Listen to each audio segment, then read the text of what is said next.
to point out to you as an SAT going on. You all are gonna sit and take it? I don't think so. That's okay. We're not going to disrupt an SAT. Some of you may be a little more accustomed to want to hear more about music. I can get you up toward the Christine Baker building. We have a lot of dangerous in here. I understand. And we typically have a few up there as well. My band is going to be doing their MPA a little later today, so I don't want to interrupt them, but they may be out in the field as well, kind of practicing for their MPA later this afternoon. And then we'll get down towards JROTC. Some of you may or may not know much about that program and its growth as well. So, a couple different things to consider. Thank you for being here, okay? And I think back to when you were in school here. She knows Chuck. Chuck's there to greet the ladies. So, you think back to, and here's where I'm going to start to poke the bear a little bit, but it is what it is. Every one of you are probably fantastic students in school, and many times, maybe not, okay? But it is what it is, and I will tell you, a lot of times our memories of high school kind of, they fade a little bit, and we remember what we kind of thought we remember, and we remember who we hung out with as well. And so many classes come in and tell me, well, you know, your school's not doing well because we had 1,000 kids in my senior class. That's crap. You didn't have 1,000 kids in your senior class. but by the time you come back to your 50th, you're going to go, we were 875 kids. No, you didn't. No, you didn't. You know, and yeah, they were 3-year grades, and then there's four-year high school and whatnot too. But typically the classes have been anywhere from way back when it was a 3-grade high school, maybe in the 600s. But some of the groups back then, they still remember like there was 4,000 kids in each one of their grades. Right? Okay? It just felt like that. And the other myths that I will go ahead and dispel for you right now too. All of you probably did well and graduated, but I can promise you there were a bunch of kids that did not. So when I start talking about graduation rates and things like that too, and I talk about what it was at before, what was that in your time, what it is now, and the measures between those and the differences, that's coming from data. But what happens is like, well, all my friends graduated. Yeah, you sat in front of the class with your friends, you forgot about the 20 kids that dropped out that didn't finish, okay? Because you didn't pay attention to those kids as well. Ethnicity-wise, diversity-wise, we are significantly better than it was when you were here too. I commend you for coming off the heels of integration, which was ugly times. Ugly times when we were desegregating schools, and I'll talk a lot about that and how we use programs and different things to try to continue to do that. And it's still not where it needs to be, but quite frankly, this is the school that's the beacon of it that does it better than anybody. I'm pretty proud of what we got going on, and when you hear some of the numbers, you'll understand that too. I've been here since the fall of 2010. I just started my 10th year as principal at Boca Ciega High School. We had to do a little rebranding. You know, the community was like, oh, we kept referring to it as Bogey, and Bogey back in the old days was a great, hey, it's Bogey, Bogey, Bogey. Well, then Bogey became, ooh, Bogey. Ooh, Bogey, ooh, Bogey. And then state accountability, it is what it is. State accountability came in and started slapping grades on schools, and we didn't do particularly well for a bit of time there too, and we were underperforming. So you put an underperforming by a state measure, you put a term of bogey that at that point became a school we're like, oh, I don't want to go to. And when our enrollment had dropped a little bit too, and we were struggling to get kids who want to go here, and we were a touch underperforming. So we've all passed that to a certain extent. We're at about 1,700 students now. Back in those days, we were about 1,250, 1,300 at one point too. We still have a lot of kids that come from different schools, okay? Kids come to the Boca Ciega High School, and the D is just a branding. It makes the kid feel a little better about themselves, right? Yeah, a little better, okay? versus the term that didn't want to send their families here. We've rebranded a little bit too. Kids come to our school for really one of 3 reasons.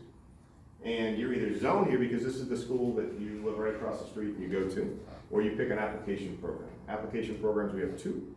We have one that's called the Center for Wellness and Medical Professions. It's almost 30 years in existence. It's been here a number of years. And we have another one that started in 2011. It's called the Fundamental Program. All Fundamental means is parents kind of got to be a little bit more involved. But it's a way to have kids go to a school that's not their zone school. So our traditional program zone, fundamental, or medical. Okay. Our classes are all mixed up all the way, almost exclusively mixed up. But at the same time, you're kind of in one of those programs. With our 1,700 kids, only about 800 are actually zoned here. Whoa. So the zone of Boca Ciega, if like every kid who was zoned at Boca Ciega High School and there was no applications, we'd actually be a school of about 1,350 kids right now.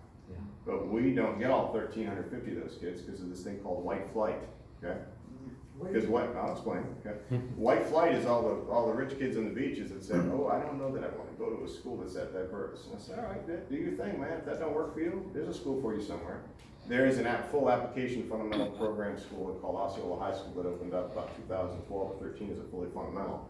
A lot of students from the beaches go right to there, and they're almost all Caucasian. I think that's, quite frankly, disgusting in today's world to be that way. That's not life. So here's our school now. Here's your school now. Stay with me. Numbers are coming. We are 48% African American. We are 11% Hispanic. We are only 4% Asian. We are only 4% multiracial. We are 33% Caucasian. And that's changed over time, but the last 4 or 5 years, that's been pretty steady.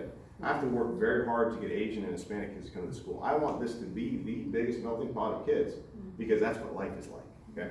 I have kids that come in that flat out struggle. I have kids that come in that are smarter than I will ever be. Like, wow, where did you get all that from? And everything in between. And our goal is to meet their academic needs in a diverse, inclusive, and equitable environment where everybody's gonna get the services they need, okay?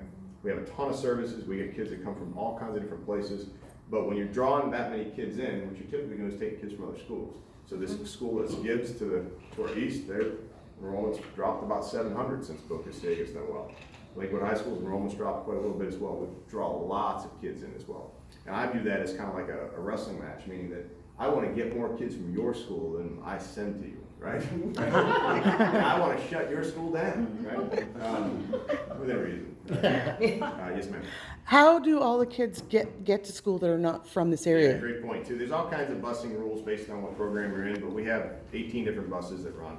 And so our buses in Pinellas County run 6 routes a day. They run high school, then elementary, then middle school, and then they flip it through as well with a bus circle in the back that drops off 18 different buses. And then some have to drive, right, based on proximity, or some have to walk based on their proximity. But if you're an application program student, you're going to be given transportation outside like 1.3 miles or something like that too. Okay. So that's a bit about the ethnicity-wise. Let me tell you about the academic piece of it too. And I think I got a question. Oh, no. Sure. So our students, and Paula could speak to this as well, I'm sure, back in her day, we get a wide variety of kids coming in too, and you hate to put labels on kids in terms of where they're at, but quite frankly, a child's ability to read coming into school is going to be the best indicator of their potential success, right? Are you on point, you're behind point, or you're ahead of point? If you're ahead of point, you probably don't even need me or my services. If you're on point, you're probably okay. If you're behind point, we got to get to work, right? About 65 to 70% of our students come in behind on reading. Still. And it was like that back then, and it's still like that, okay? And it's not unique to Bogey though. Yeah, well, it's different from school to school. But of the 16 traditional high schools in Pinellas County schools, that's the highest percent of struggling readers. Highest percent of all 16 schools. And that's fine. I don't care how far behind you are. We'll roll my sleeves up, we're gonna get to work. So in the state, we put kids on reading levels, reading levels of 1, 2, 3, 4, 5, okay? It's pretty simple. 1 means you're probably 3 to 4 grade levels behind in reading. 2 means you're probably 1 to 2 grade levels behind in reading. And 3 means you're on point. 4 means you're above. And 5 means, woo, rock star, go to college now, skip high school, okay? About 40% of our kids are level 1. About 25% level 2. Handful of 3, handful of 4, handful of 5. That's what walks through the door of all ethnicities, okay? From all parts of the county. That's fine with me too, right? But when I start talking about the end game measures, you're gonna go, wow, they pull off some really good stuff. Makes some sense? So context about where we're at, I'm gonna get going this way, I'll stop at a bunch of different points, we'll roll. Flip the switch. You thought you were back, now you're in front.